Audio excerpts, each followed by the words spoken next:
Good afternoon and welcome to the Tonya Esquibel Real Estate Show. Tonya Esquibel here every Saturday from noon to 1. I just love educating our listeners, and so does my co-host, Kim Hollingshead with Hollingshead Associates. Hello. She's a real estate attorney, title company. I'm with Cross Country Mortgage, residential mortgages, full-time for 28 years now. I also want to say, too, I am running for councilwoman for District 17, so I appreciate your support. Be sure and go look at your new zoning map so you know what district you're in, because they just changed those.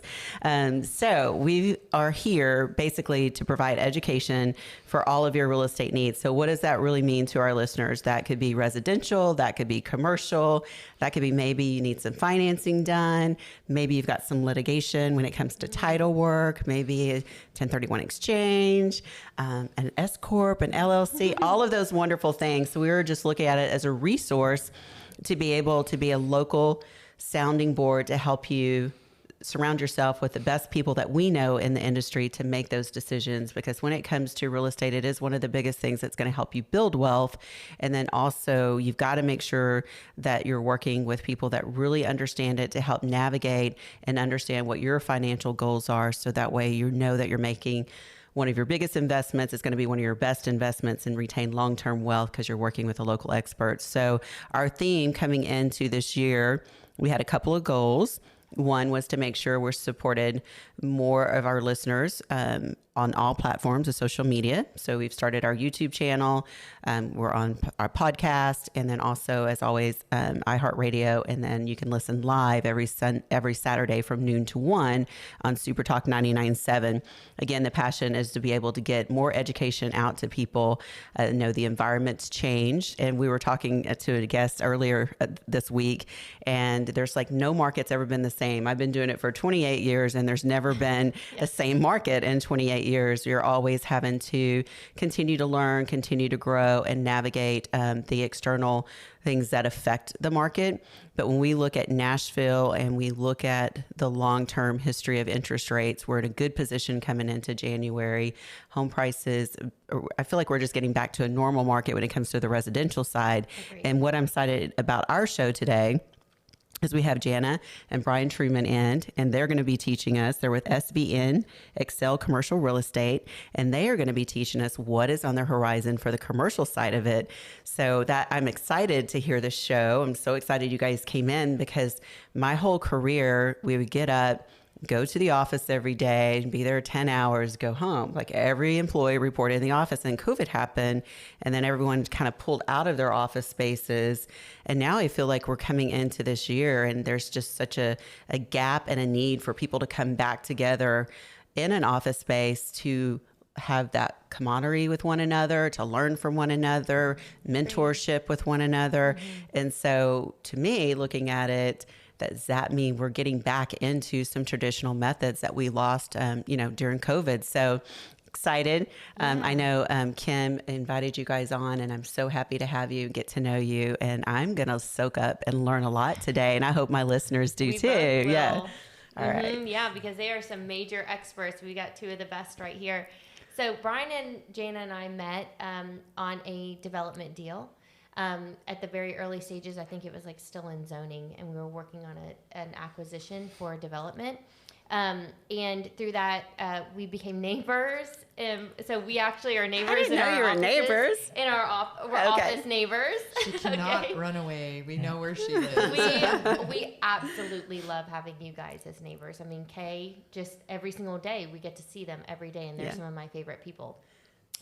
We keep cookies, special kinds of cookies in the office for Brian because he likes to come by and get his cookie. It's called cookie bribery, and it works. It does work very well. Well, if they're oatmeal cookies, we have some over there. Well, there you go, Brian. There you go. Yeah. Yeah.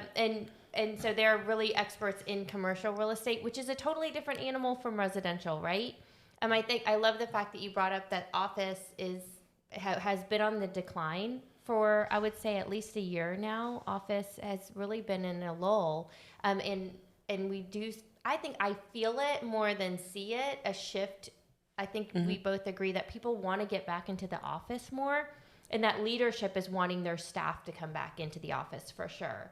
Right? Is that what you're seeing in the market? Sure. Well, I'm calling it right sizing. as we have that hybrid workplace where people are coming in for part-time, they don't need as much space. And so we're seeing more what is called subleasing, where somebody might have 4,000 square feet that they don't need all of it. Maybe they only need 2,000. And as long as the unit can have what's called demised, or have a wall put in between, where there's two doors that go in and out, then the landlord will let them do what is called a sublease and bring in another person to help pay the rent for the space that they're not using. And we're seeing entire companies just going completely to remote. And so but you know what? I want to make sure that our listeners know in Davidson and Williamson County, before COVID hit, we actually had less than 3% vacancy in office. So when we are talking about office having declined, I don't want people to panic, because before COVID, you couldn't find an office under 4,000 square feet anywhere. And when we talk about a vacancy rate of 3%, that is essentially, in our world, zero. So if I was going to show someone an office space, which we would do on a daily basis, I would give them two choices in all of both areas, and I'd say, here's your pick. Now, the vacancy rates for Davidson County in particular are around 11.8%, so there's a lot more choices, but we also have a lot of things that were under construction during COVID. And so one of the things that they're not taking into consideration is that some of those buildings are being held vacant because they want big headquarters to come to them. Right. So they're not letting little office people still find that space. So they might show 100,000 square feet of vacancy, but they're not going to let somebody who's looking for 4,000 square feet find it. Because they're waiting for the big one. Yeah, example like Broad West. Some of the new stuff I was there. actually thinking They of that are, building. there's 5-6 floors Yeah. available. Well, they're waiting for, They want all the floors taken by one company, one right? tenant. So for the office user that does want that 2,000 to 4,000 square feet, that's still very hard to find. It's because the landlords want the big company that can come in and take, 40, 50, 100,000 square feet of office. But we're still now having more choices than we've ever had. But with office, the rent rates and the availability are not the only challenge. It's if you want office downtown, usually the parking, which used to be included in the rent, is now no longer included. So now you're paying, for example, if you have an office of 8 and you're paying $250 a month to rent in the garage of the building that you're in, you're paying as much or more just to park your people than you would in your rent. So there are more considerations than just that. Now, I love the energy of downtown, so I'm not in any way knocking that. And there are some absolutely stellar things. And we're seeing what's called a flight to quality. You're going to hear that term on the news, where if you're going to make your people have to come into the office, it better be a spectacular office. It better have glass conference room walls. It better have all the amenities. Think WeWork or whatever, where they have the coffee bar and they do the snacks in the afternoon, all that. Well, they're wanting that in their regular office. In their regular office. And in order to coax those reluctant people back into the office. And they want it to be super sexy so that the people want to come back to the office. That's a good point. Very good point. We, in a transition with a company, we did one of those like WeWork type workspace. That's not the name of the one we went into. They're great. But they are great. But the parking for your employees is a very good point. That I don't think a lot of people think about. I do like that the atmosphere is really good. And so I can see them wanting to come back with that. I mean, they would bring in live entertainment sometimes like on a Friday at 4:00. And, for business wise, you could invite your people business wise to come in and network. And it gave them a cool space to come and network. So that's some really good points about that. And we've thought about going back to one of those spaces. We bought this space. Well, we got to take a break. I'll have to tell you about this space. This was my first commercial space to buy. and we can continue to get, I want to get your origin story too. Yes. So you guys got to stay tuned. You're listening to Tonya Esquibel Real Estate Show right here on Super Talk 99.7 WTN. Thank you so much for tuning in to the Tonya Esquibel Real Estate Show here every Saturday from noon to 1.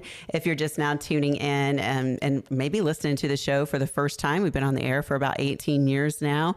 My co-host, Kim Hollingshead, real estate attorney, owner of Hollingshead and Associates with me. I'm with Cross Country Mortgage, producing manager, doing mortgage loans. And then we have Jana and Brian Truman in for SVN Excel Commercial Real Estate. And we're talking about commercial real estate today. And I think before the break, we were talking about, you know, with COVID happening, the changes in what we saw on the outside looking in, not as an expert in the field the way you guys are, was, oh, everyone's moving out of office space and going home, but the vacancy rates are still really great, is what we just learned. If you did miss that segment, you can catch us on our podcast or go check out our YouTube and be able to tune in to learn some great information, education about commercial real estate. I dabbled in commercial real estate right in November of 2018. I think, no, it's 2019 of November, in the Illume building, the Bradley Group. He's out of San Diego, does some pretty cool California unique buildings here. Great guy, great team, contractors. And so we met him and we ended up buying this little office suite because we were in one of those WeWork type stations and we didn't want to go rent a big square footage. This is before COVID. We're like looking for an office. So we're like, this is our temporary stop. My husband talked me into buying this and I was like, I don't know if it's big enough. Like, that's really high per square foot. Now I'm kicking myself because we should have bought the one in the front that they were trying to sell, plus this one. But then COVID happened. And so everyone kind of moved back away. But when I looked at commercial real estate, being in residential mortgages for 28 years, and we invest in real estate, not commercial, this was my first step into it. And it's a different world. And I think sometimes for me, even though I knew mortgages back and forward and did residential, it was a little intimidating. And that's where it goes back to, you've got to make sure that you're working with someone that really has the knowledge and the foundation to teach you, because even the language and the lingo is totally different. I know we're going to talk about on the show too, the difference between residential real estate agents and commercial, even though they could do both. It's just you want to work with someone that's really doing a good job. But before we jump back into business, I loved it how you said there's an origin story. And I want to hear your guys' origin story so our listeners can get to know you as a person. And then I would like to do a deep dive the rest of the show. What are the first steps in looking at commercial and how to analyze those numbers? All right. Origin story now. How's that? All right. Excellent. Brian, you're up. Okay. I'll jump in. But before that, I do want to say I appreciate your guys' kind of mission of providing education. That's one thing that we're very passionate about. We do a monthly learning series that's called Accelerate to Generational Wealth through the purchase of commercial real estate. So we help educate, and I think that's one of the things that actually sets our brokerage apart from most others, is we have 3 different events during the month that are all about education. But I'll go And into it's free. Yeah, it's Wow, all free. that's awesome. Yeah. But I'll go into my origin story, because a lot of people will ask me, because I basically focus on helping people buy and sell multifamily, so apartment buildings. So think 5 units and up, right? So a lot of people ask me, how did you get into that? Or how did you choose that as a specialty? And so I tell people that 5, 6, 7 years ago, when I first joined Jana, because she was a realtor already, a commercial realtor, when I joined her, then it was the Saturday before Christmas of 2016, I think. And it was a Saturday, 6:30 at night. We were headed out to go to dinner. My phone rings, and I look at it, and it says unknown number. And it, and it was a 310 area code. And I knew from my days of traveling the country that 310 was Los Angeles. Normally, I don't answer calls that say unknown number, but for whatever reason, I chose to answer it. And the gentleman came on and said his name. I'm not going to say his name at the moment because he's a pretty well-known guy, but he said, "Hey, I got your name from a a residential realtor, and I'm in a real pickle. I need your help. And I said, okay, so what is your pickle? What's going on, right? And he said, well, and remember, this is 6:30 night. And he said, I have until midnight tonight to identify 3 properties for my 1031 exchange. Oh, my gracious. Wow. And he says, I want to buy an apartment building back in Nashville. And I said, okay, yeah, you're in a real pickle. You're right. But I said, give me 30 minutes. I'll call you back. So I called a gentleman that I knew that went to real estate school with me. And I knew that his stepfather had 5 apartment complexes. So I called him and I said, hey, would your father-in-law entertain an offer on any of his? And he's like, give me 10 minutes. I'll call you back. So he called his stepfather, called me right back and said, yeah, he's got 3 of them. And I was like, I said, okay, do me a favor. Text me the names and the addresses of those 3. So he did that immediately. And then I called this gentleman back and said, okay, I'm going to text you the addresses and the names and addresses of 3 properties. You can call and give them to your 1031 intermediary so he can put these down to meet your midnight deadline. Okay, so, and then that gentleman, we put offers in on those 3. He came back right after New Year's, on those 3. We went, did inspections, the whole works. Anyway, that's because he is pretty well known and knows several other people that are big into the multifamily world as well.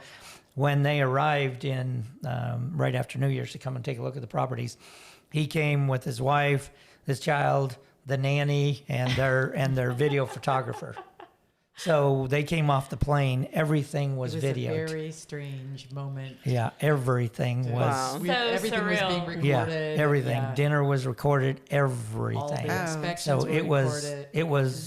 was all over all the social media. stuff and everything else. So, and because of that and his following, people then were able to We see who I rescued was. Started referring you And other Right, people. and so then it was snowballed after from that. Yeah. It was we've never been without buyers on multifamily. That's because awesome. they just came out of the woodwork. So on these 3 apartment buildings, what were the size of the units? Like he obviously was a high profile person, so he kind of knows what his Yeah. numbers are. So basically, it's looking at it from a portfolio wise, right? Okay. So the 3 of them put together was 120 units. Okay. Wow. That's good. Yeah, so- That's not a and little the, deal. the interesting thing is this gentleman also puts on a conference, and so we went. He invited us to come to the conference a few months later, and then he got up and told about this story of buying some properties, and he said, "Oh, by the way, my Nashville realtor is here, my Tennessee realtor," and he had put us right on the front row. So he had us stand up, or had me stand up. And then 5 minutes later, we were supposed to go have lunch with this gentleman, his wife, and a couple All other the speakers, the major speakers from the and event. just kind of a private lunch. And we stood up, and I absolutely got mobbed. He So- was a rock star. So- it was the closest to Yeah, being a rock that I'll star ever as you can be, ever yeah. know. Wow. I just told Jana, you go have lunch. I will stay here and talk. So for an hour and a half, I mean, they had me pinned in Wow. the aisle. I couldn't go. I couldn't leave if I wanted to. And so I stood there for an hour and a half and just answer a answered bunch of questions. questions. What and a all great that stuff. endorsement fun. story. Yeah. I'm So hearing you- a common thread really quick. Yeah. Sure. Do you ever get to eat? Because both times you had to miss dinner and now you had to miss lunch. Actually, that's actually something I think that with commercial realtors, there's some big differences. And one of them is that we are responsive, and not all commercial realtors are. Yeah. So we That's answer definitely our responsive. phones, and we actually do help people even when it's inconvenient for us, which is you'd think that wouldn't be a differentiator, but in our industry it really is. Yeah. Yeah, like a couple of Well, our if you hadn't last have answered, then you wouldn't have that connection at exactly 6:30 at night. Yeah, and then a couple of our last listings, when we answered the phone, it was like, wow, you actually picked up. And they're like, Right. they're like, Shocked. yeah, you're the 5th commercial realtor we've called, and you're the only ones that have picked up. Yeah, because Right, it's and a they're 9 like- to 5 business. They're like, right? you answered the phone, and we're like, absolutely. Yeah. So, Wow. You know, yeah, that's such a basic thing that a lot of us don't do. I've been guilty of it before. Like if I don't see a number, I'll be like, okay, and finish up what I'm doing. But the basic key is just always answer your phone. It really is. Yes, yes. So that's the congratulations on that, because that does set you apart. We do think it's simple, but it does make a difference in helping those relationships. And wow, what a story. From 6:30, first phone call, contracts in before midnight. That actually met his profile too. That was amazing. Thinking on your feet. Well, the key was that it was a residential referral. Somebody trusted us. They gave us their trusted client. And we don't take that lightly. So obviously that person got a referral fee for that. We pay 25% referral fees to residential agents. So if they are, they have these clients that are really important to them, they want to make sure that those stay theirs. And we don't do residential. So we just help them with the commercial as part of their team. And that was something, I think, that's evidence of that. What happens if you give us a referral? Then it makes you look really, really good. Yeah, an extended referral team for sure. Yes. Well, we got to take a break. So much information to learn. We'll be right back. Stay tuned. If you're hanging out there wondering what it's going to look like for you to buy an apartment building, you better not go away. Right here on the Tonya Esquibel Real Estate Show. Welcome back to the Tonya Esquibel Real Estate Show, here every Saturday from noon to 1. If you'd like to get some information, you can call our local team at 615-300-0794, 615-300-0794. Also, be sure and follow us on social media on Facebook, Instagram, podcast, YouTube. We would love to be your resource for all your real estate needs. Today, we're focusing on commercial real estate. We have Jana and Brian Truman in from SVN, Excel Commercial Real Estate. Great stories, great learning. And I have to tell you guys that it is on my vision board to buy an apartment building. I went to a real estate conference. Everything I've always done is residential from an investment like Airbnbs and things like that. So that is my next goal. So that's why I was excited that Kim invited you guys in, because I'm learning just as much as I hope my listeners are as well. So kimh Hollingshead here, real estate attorney, Hollingshead Associate, my co-host. Thank you for bringing them in. And let's dive into, so we got the 3 apartment buildings done. You've got residential agents referring you as an extended partner for commercial, because you've just focused 100% on commercial. Answer your phone if you're a commercial real estate agent or a loan officer or anybody. So some great information in regards to where we're at when it comes to Nashville, knowing that investors are still wanting to come in. So this is your guys' field and expertise. So if a listener is out there like me and saying, this is on my vision board, I would like to own multifamily. Walk us through like the first steps of what that looks like. Well, it actually is going to be the same for other segments too. Just so you know, Brian's specialty is multifamily. We also do office, retail, industrial, and specialty properties like self-storage, et cetera. Hospitality, land development. And land development, yes. Oh, wow, a lot. But for multifamily, that is usually a point of entry for somebody who has done the single-family rentals.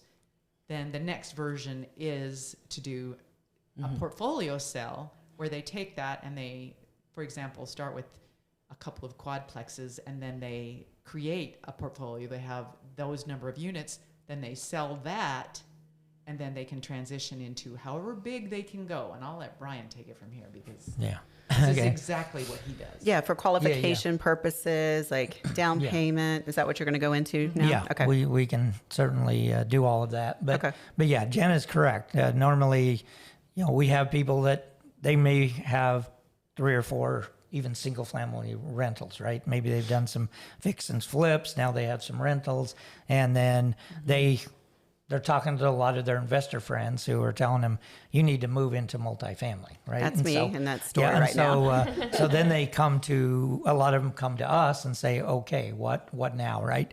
So, they're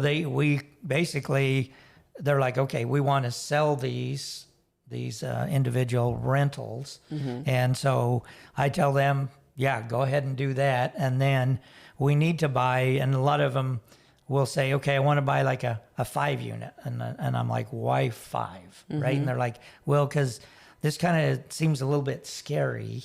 So we think 5 would be about all we'd want to do. And I'm like, no. I was like, that's why you hire us. We can help you. We have a team, right, to help you along the way. But my comment to them is, you always buy as many units as you can afford. So if you sell those, whether it's duplexes or single family, whatever, if you can buy a 20 unit, then let's buy a 20 unit, right? Because the more you can buy, the better, because you spread out your risk. The economies of scale. Yep. The economies of scale on that, from that standpoint. So, but for me, I will just say, people ask me, why am I so passionate about commercial real estate? And it is this whole part of helping somebody who's a first-time investor into commercial. I love to take them and basically put them on a path that within about 8 years, I can help them have enough commercial real estate in portfolio that they have enough passive income that they can live a life by design. So they can live a life of whatever they want to do, with that, right? But yeah, on commercial, you do have to put 20% down, right? At least. Right now with rates where they are, you're looking at 25 to 30% down now, just because of where the rates are from that standpoint. But it's still a very good time to purchase, because you have a lot of what I would say serial investors. People have invested for years and years. They're still buying even in this market. But you have some of the first time investors into, whether it's multifamily or commercial, the rates have scared them. So they have moved off to the sideline, but you have a whole host of investors who basically took on cash over the last 2 years of the pandemic, and they're seeing that people are stepping off the sidelines, so they're coming back in, right? And they're coming back in with cash and ready to go, right? So there's still plenty of properties to buy. There's still, and I think that's what is kind of a misconception. I think there's a lot of people that think there isn't, but no, you come in, we go over with the investors kind of what their criteria is, whether they want of risk, whether how they much want work they want to do, whether they want stabilized property or whether they want what they call value add. What are the differences between those two? So stabilized property means it's basically class A, class B. It means there's no deferred maintenance that's going to have to be done on a property. Okay. Right. So for a first-time buyer, that's usually so what we rents recommend. are well stabilized. They're not going to have to come in and go do a bunch of renovations, which scares people. So for me, I like to put first-time investors into that stabilized class B property. And because you learn so much on your very first property, right? You learn all the pluses and minuses, and then after the first one, then you're like, okay, I got this. Yeah. Right? I can do this. It's kind of like riding the bike for the Right, first time. yeah. Like And you're- actually, people get really addicted. Once they buy a couple, then they're like, okay, Exactly. I did this. Now I can actually see a future where I can have enough passive income. Yeah. It's a pretty cool. Yeah, because I'll tell people, I'm like, just get ready. Because once you buy this first one, it's going to be go 100 miles an hour. Because And it'll scare you, but we'll walk you through it. but once they do buy that first one, then they're like, how soon can we hurry and get the second one, right? But the Class C, just real quick on the value add, that's where you're going to have to come in and do renovations. Do some renovation. When you turn units, you're going to have to probably take out some carpet, put in LTB flooring. You're going to have to paint. You're going to have to do a few things like that. But you can also raise the rents once you do that, right? So, and you can add those renovations into your remodel and your loan, just like you would if you're building a house, a construction loan. you can do your renovation budget. The other thing CapEx. for the listeners is when you were mentioning 20% down and then 25 or 30 for the rate, I mean, basically that's where we're at on the residential side. So I just wanted to let them know that not any different. it's not any different from that aspect just because of what the rates have done in the market. So if you're thinking, wow, that sounds like a lot, it would be the same on a residential, but it sounds like your return is going to be more passive. But usually, unlike with residential, where you have the term rate and the amortization term, where It's like a 30-year.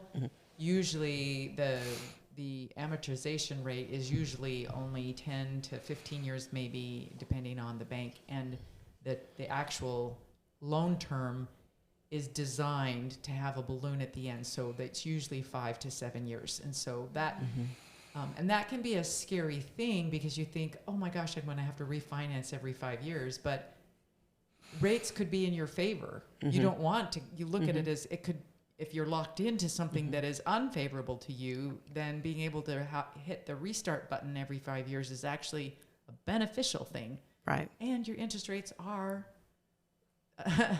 a good thing, because that is something that can be an expense. Yeah, I think we had a guest on earlier this month, and they were talking about they brought a property. I don't know if it was like $30,000 or maybe $40,000, and the rate was 5.5, and they did not let that rate scare them at 5.5. And now the property, I think, is worth like $280,000, $300,000.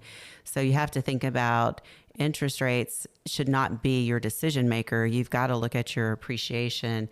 And I feel like coming into the multifamily side that we're talking about is the passive income on top of the appreciation that you're going to get. So even if your rate's at 7.5% or 8%, I mean, that's still not a bad interest rate when it comes to probably the numbers that you're going to show them on paper, depending on the project and the zip code and what the rental rates are going for. And multifamily has some, some benefits that other segments don't have. Your tax benefit is usually lower, so it's more favorable. You can do what's called cost segregation, which is a term it's a term that blows my mind a little bit from the standpoint I run into a lot of multifamily investors who have invested like 5 and 7 years, and I talk to them when they come to us.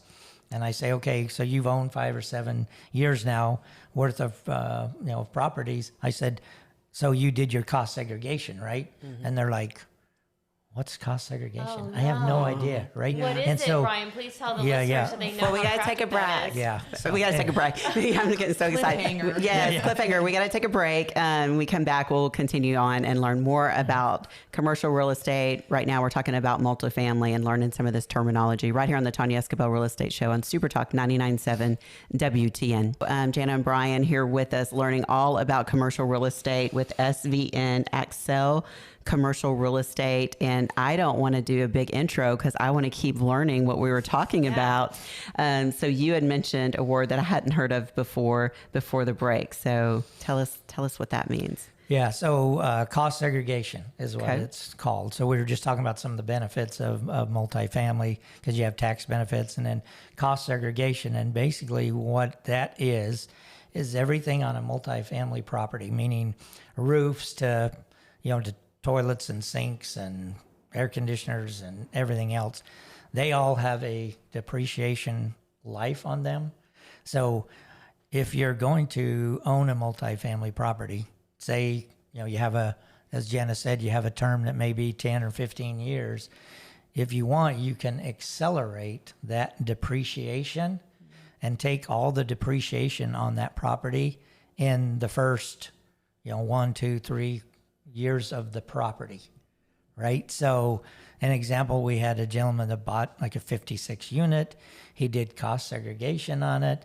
His tax return, when he did the cost segregation, what he was going to get back from the IRS was over $900,000. Wow. Right? Yeah. And so, and the crazy thing is that it ended up taking him to have to call one of the senators here in Tennessee to call the IRS to finally get them to send him his return 2 years after.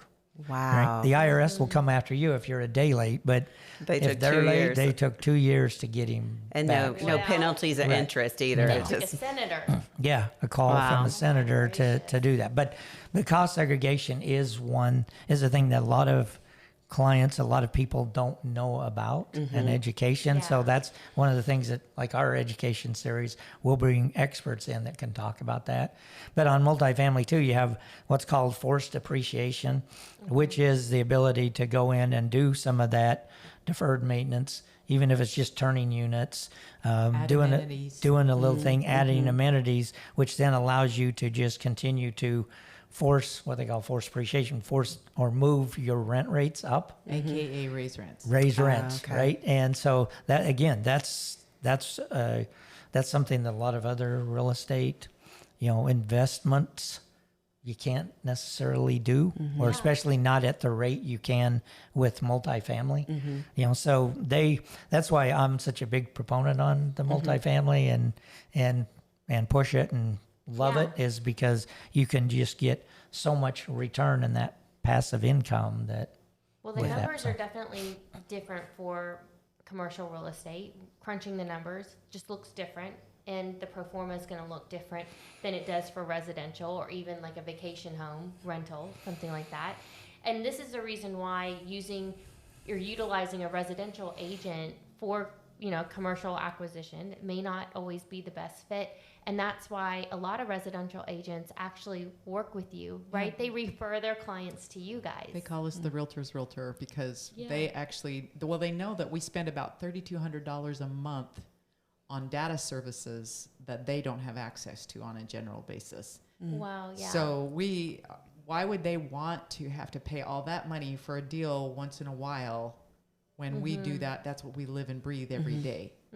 So hire who is going to allow for you to focus on what you're doing. If you are a residential agent, you want to hire someone to help you buy property who actually knows how to underwrite those things and help walk you along that process. Our bench of buyers on the commercial is usually totally different than it is for residential, right? And so for residential agent, we'll have residential agents call us and say, hey, we put this listing out, we're getting no calls whatsoever, right? And so they will call some other well-known agents and say, hey, I've seen that you've hired Brian and Jana Truman to do this. Why is that? And they're like, because their bench of buyers is totally different. They'll have us listed, and most times within like a week or so, we have them a full price offer, right? And it's just, we have just totally different, number one listing services, but buyers. We had a residential agent who was very well known, who's one of the top agents at one of the biggest agencies, do that exactly that. And because we were able to sell it within a week, he wrote an article in his own blog and said, I fired myself. Oh. And it was a true story. I read this article, actually. You did? I did. And he basically said, my team was dumbfounded. You're a realtor. Why are you hiring another realtor to represent you? And he said, because they can get the job done. And if I spend my time finding the properties, why would I do that? Right. Why don't I just hire the person who's going to get the transaction done and who's going to bring me the buyers? It's kind of like you say, where you're an expert. Yeah. Find another expert to refer. Speaking of that, I know we've got a hard break coming up, and I could go on for a whole nother show. So we're definitely going to have you guys back if you're open to it. Sure. But the financing side of it. So I have clients call me and go, because I was their mortgage person for the residential, who does commercial. And I'm like, well, my personal banker, maybe I can refer this, but I don't know who has the best service, who's the best banks. Do you guys coach through that and have lending partners or banks? We have a really deep bench of vendors that we work with, not only the bankers, but all the different things that go along with each segment. Okay. So that's an important thing to keep in mind is you have all these different experts. So kind of like a one-stop shop. When we sit down, you're going to lay it all out. Here's who you can use. And you don't have to use anybody that we tell you, but we can say, if you need an accountant, here's who specializes in investment. If you need a bank that's going to do multifamily right now, because maybe they're a good bank, but banks have portfolios too. And maybe they're just not lending at the moment for that particular segment. So we have to have a lot of bank relationships. Buckets. Yeah. So they have a bucket for development, bucket for multifamily, industrial, whatever. Towards the end of the year, they might be full. They may be full, and they're out, and they're like, we're not lending anymore on this, right? I know. But then on that lending side too, there are lenders for Fannie and Freddie when it comes on the multifamily side, which with that you can get interest only. So that's another thing we have talked about sometimes. Interest only. Yes. Tricks, and hacks. That's awesome. Yes. So I've been learning more about the banks, and there is a difference in banking. Some aren't, some buckets are full and they just don't have an appetite for them. So that's the reason I was asking the question. No matter what kind you can't of just maybe go borrower to you are, how Yes. good your credit is, it doesn't matter. If Right, your bank, how much you if your have in the personal bank reserves. doesn't have that, then they just aren't going to Yeah. lend. So that's great to know. So almost, I hate to say maybe a full service. I don't like to say one-stop shop, like a full service commercial boutique that is going to hold your hand through the process, educate you, identify your goals, and help you see the challenges before they're there, walk you through those so that way you can make a good decision in the lending relationships. And I'm sure, like you said, there's others like Kim helping with the title and things like that. That's what I was just going to say. We know a great title company and a great title attorney. That's awesome. All right. Well, thank you guys so much for coming on, Brian and Jana Truman with Excel Commercial Real Estate. I would definitely love to have them back on. It was amazing. I'm still I'm going to sign up for one of your classes. If a listener wants to sign up for one of your classes, what does that look like really quick? You just go to accelcre.com/events. Perfect. All right. That sounds good. And again, if you're just now tuning in, be sure and go check us out on our podcast, our YouTube, and social media. Have a blessed week, and be sure and tune in next week to the Tonya Esquibel Real Estate Show right here on Super Talk 99.7 WTN. Great job, guys. That was awesome. That was a great show. That was fast. It was so fast. I was like, we could have just sat here for another hour. Yeah. Well, I think it's like 44 minutes is the record time.